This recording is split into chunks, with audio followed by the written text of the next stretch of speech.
In the mid-19th century, a Hungarian physician advocated for an incredibly simple technique which would go on to save millions of lives. However, when he first proposed it, his idea wasn't just ignored, it was vehemently rejected by the very people who could have used it to save lives. Not only was the idea rejected, but he was ridiculed to a point that might have led to his early death. Learn more about Ignaz Semmelweis and how no good deed goes unpunished on this episode of Everything Everywhere Daily.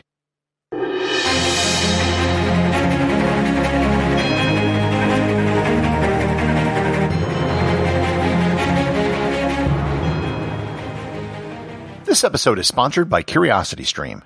If you're a regular listener to this podcast, you definitely are a person who is intellectually curious. If that describes you, then you need to get a subscription to CuriosityStream. CuriosityStream has documentaries on a wide variety of subjects covering almost everything you might have an interest in. You'll find dozens of shows on economics, history, biology, technology, physics, culture, and philosophy. Plus, they have tons of original programming which is being released on a regular basis.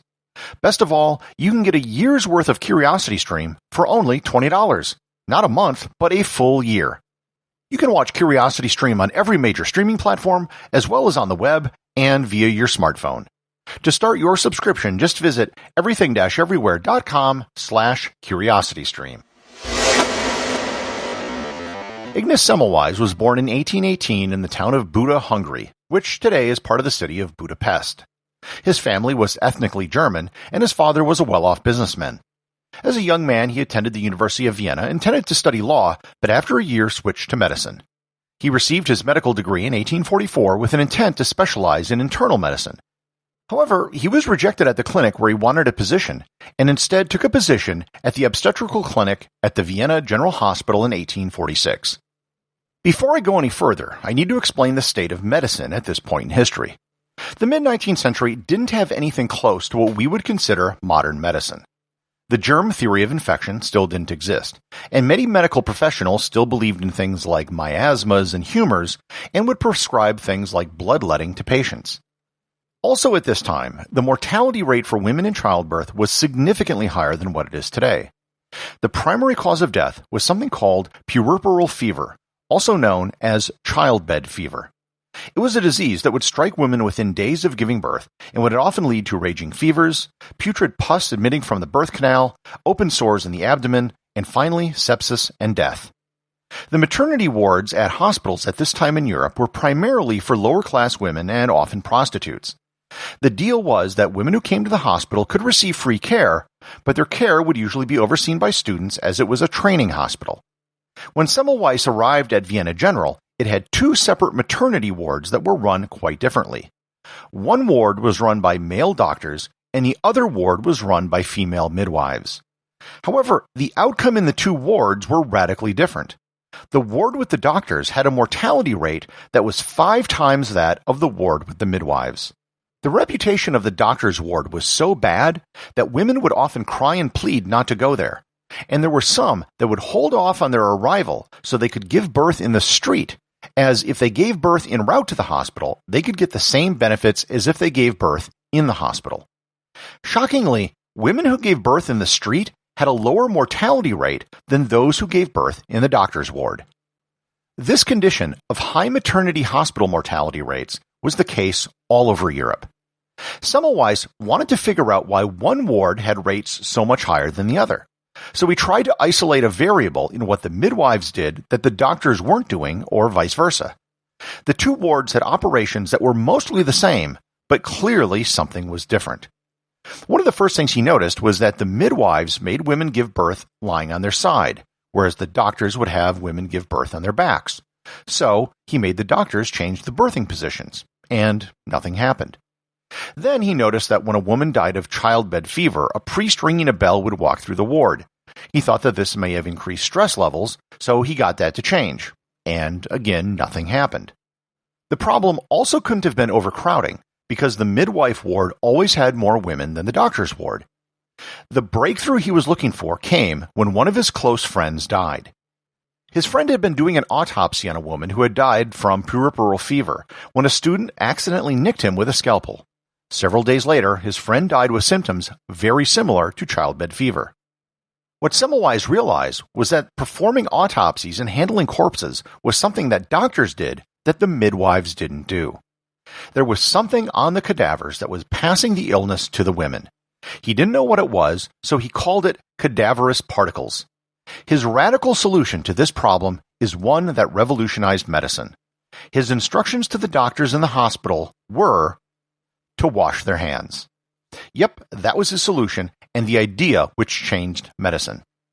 It does not sound like a big deal to us because the idea of germs and cleanliness are so ingrained. However, back then, this was a really radical idea. He didn't just suggest that the doctors wash their hands with water, however.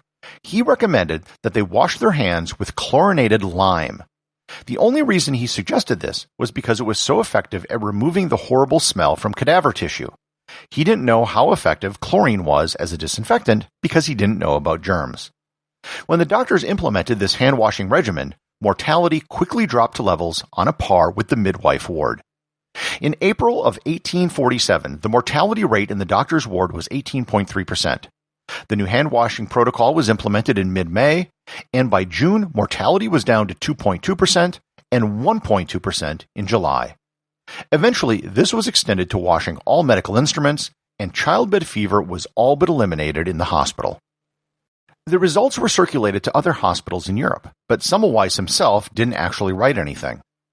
Now, if these results seem like very strong evidence in support of hand-washing, that's because it is. However, Semmelweis's call for other doctors to start washing their hands was loudly rejected. For starters, Semmelweis's theory flew in the face of the way medicine was taught at the time, so there was a great deal of resistance to it. Semmelweis had no scientific explanation as to why it worked, he just knew that it worked. Secondly, many doctors interpreted his findings to think that they were personally responsible for the deaths of their patients, which was something that they resisted. And finally, he was kind of a jerk about it. Rather than trying to persuade other doctors about his findings, he would often just insult and berate them in public, making him enemies along the way. In 1848, Semmelweis lost his job at Vienna General, which may have partially been due to his personality and partially due to the Hungarian Revolution and the fact that he was from Hungary. He moved back to Budapest and in 1851 took an unpaid position at the obstetric ward at a small hospital. There, too, he managed to all but eliminate childbed fever. In 1885, he was appointed the head of the maternity ward at the University of Pest, and, once again, brought the mortality rate down to under 1% almost immediately.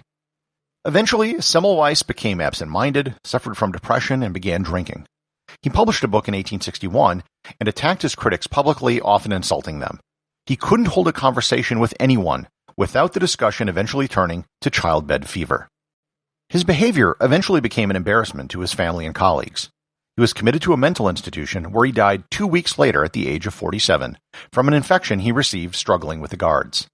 It's believed that he may have had dementia or could have suffered from syphilis, which many doctors who worked at free maternity wards often contracted. After his death, mortality rates at Pest University Maternity Clinic increased sixfold when the hand-washing protocols were stopped. Over time, of course, Ignaz Semmelweis was proven right. In the decades after his death, researchers like Louis Pasteur came up with the germ theory to explain why hand-washing worked. And eventually, the actual bacteria that caused childbed fever was identified. Group A, hemolytic streptococcus.